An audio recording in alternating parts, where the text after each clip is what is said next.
may posibilidad na gano'n kasi alam niyang negative ang kanyang net trust rating at negative din ang kanyang net approval or satisfaction rating.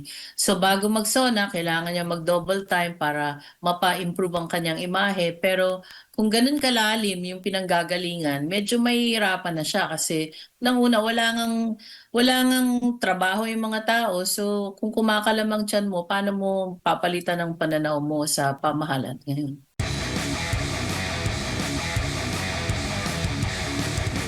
Ano ho ba? Gaano ba kahalaga o ano bang kahalagahan itong itong working visit ng Pangulong Bongbong Marcos Jr. diyan sa Singapore, Ma'am Cora? Sa totoo lang hindi ko alam kung anong nangyayari sa mga biyahe niya kasi puro commitments lang nakukuha niya, wala naman talagang pumapasok na talagang investments, no? Maganda na bumabiyahe siya, pero hindi ko alam kung magkano ginagastos niya diyan kasi laging malaki ang delegation niya, no? So, maraming taxpayers money ang nagagamit para sa mga biyaheng ganyan.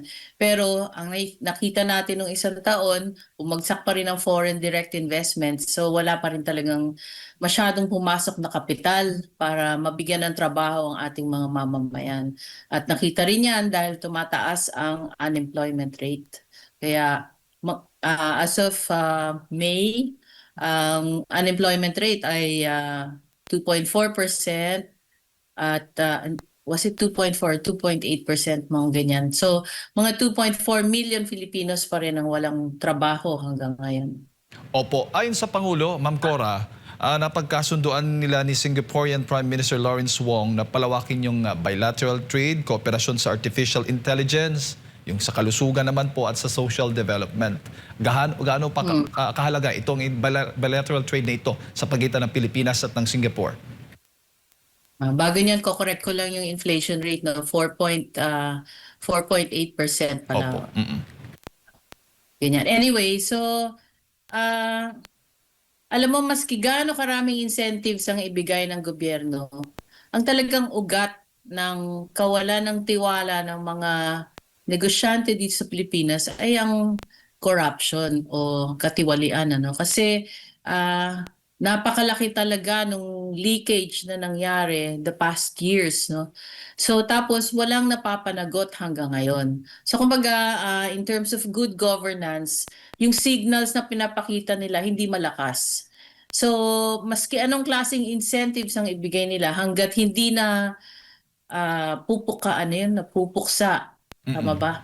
Hanggang hindi napupuksa ang katiwalian, kasi from top yan hanggang barangay level, no, matindi. Hindi mabibigyan ng talagang incentive ang mga foreign investors na talagang pumunta dito ng malakihan. Maaaring yung iba mataas ang risk nila, ang risk tolerance nila for political risk, no? Kasi political risk ito eh. Isa pang worry ay ang succession issue, no? Kasi kagaya ngayon, nagkakaroon ng impeachment, no? Impeachment trial sa ating VP. At alam naman natin na ang pinakamalakas na kandidato, kasi in-announce na niya na magkakandidato siya sa 2028. Siya yung pinakamalakas ngayon, pero gusto siyang tanggalin, ano? Kasi pag na-impeach siya, hindi siya pwedeng tumakbo ulit. Yun ang pagkakaintindi ko, no? Opo. So, gusto siyang tanggalin sa political scene. So, isa pa yung concern kasi yung succession issue hindi malinaw ngayon. So, kung ma-impeach siya, hindi na siya makakatakbo. So, sino yung susunod? Kasi ang lahat ng mga iba pang parang nagpapa or nagsasabi na gusto nilang tumakbo, mabababa ang mga ratings, no? At isa pa, ang trust rating ni Presidente ay -27. So kung maski mag-endorse siya ng mga successor, hindi, kumbaga hindi tatanggapin ng karamihan na Pilipino yung kanyang i-endorso. So, yan ang isa sa pinaka-concern ngayon, yung succession issue. Kaya mataas pa rin ang political risk. Kaya mahirap pa rin na magtiwala ang mga investors dito sa Pilipinas dahil dyan. Opo. Pero Ma'am Cora, usually ba kapag ang marami pong mga investment pledges, gaano ay ilang porsyento po usually yung pumapasok ng mga investment pledges, baga na-realize itong from this investment pledges mula sa biyahe ng Pangulo, mula pa siguro sa simula hanggang ngayon? You mean simula ni Presidente Bongbong? Yes po. Parang bumababa yung commitment, yung ano, no, yung actual investments. Kasi maring nagko-commit sila pero yung realization, yung mga realized investments, hindi ganun, kumbaga bumababa at nakikita yan sa yung foreign direct investments na minomonitor ng Bangko Sentral. Kaya nga, January to April yata, down by 17%. 'Di ba? Yung foreign direct investments. Kahit na sinasabi niya nag-pledge ang Japan, nag-pledge ang US or whatever, pero hindi yan nare-realize. Kasi pledge lang yun eh.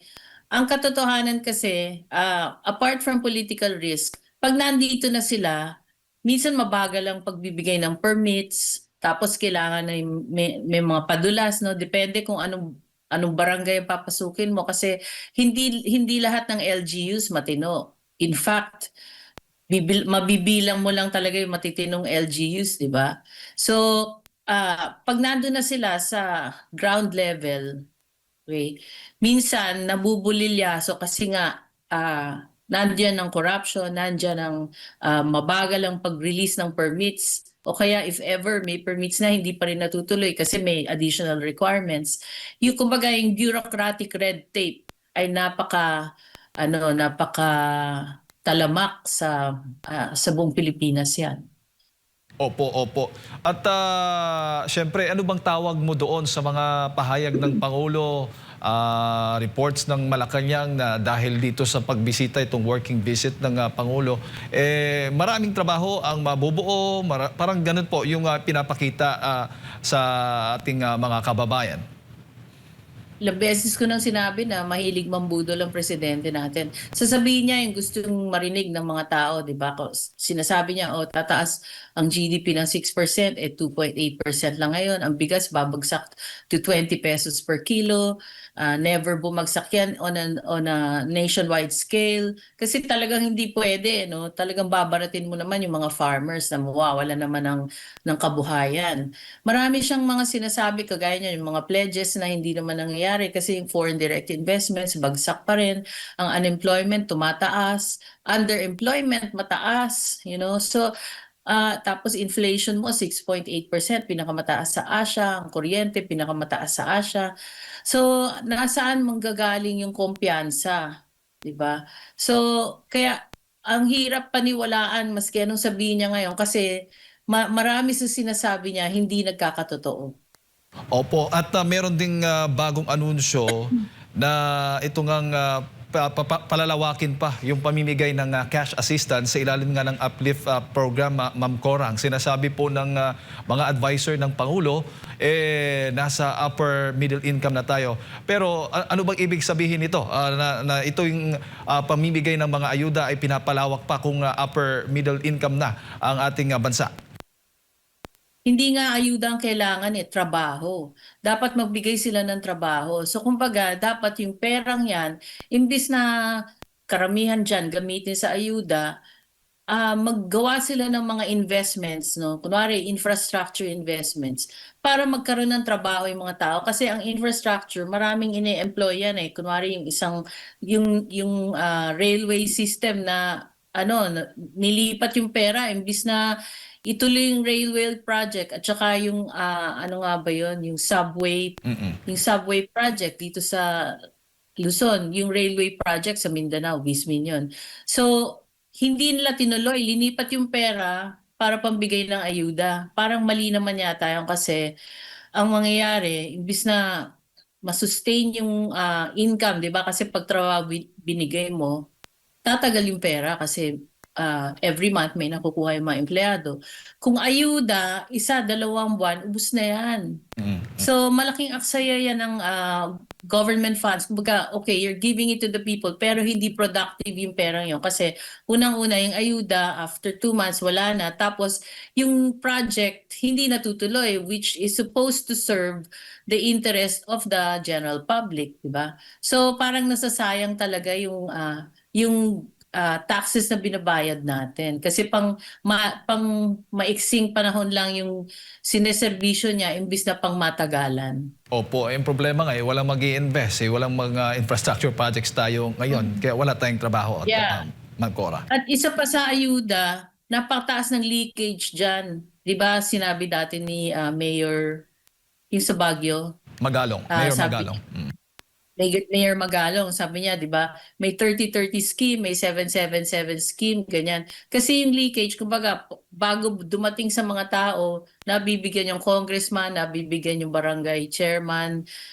So yun, marami na ikinabang bago dumating sa tao mismo. Kaya hindi malawakan talaga ang natutulungan niyang mga ayudang yan. Opo. Ma'am Cora, bago ko lang ipasa kay partner Admar, issue ho ba sa inyo yung paglalabas ng bansa, yung timing, baga issue sa inyo yung timing ng paglalabas ng bansa ng Pangulong Bongbong Marcos Jr., itong pagdedeklara ng mga cash assistance at dagdag sa sahod na may kaugnayan dito sa darating po niyang State of the Nation address, Ma'am Cora? Maaari, may posibilidad na gano'n kasi alam niyang negative ang kanyang net trust rating at negative din ang kanyang net approval or satisfaction rating. So bago mag-SONA, kailangan niya mag-double time para mapa-improve ang kanyang imahe. Pero kung ganun kalalim yung pinanggagalingan, medyo mahihirapan na siya kasi nang una, wala ngang trabaho yung mga tao. So kung kumakalamang tiyan mo, paano mo papalitan ang pananaw mo sa pamahalaan ngayon?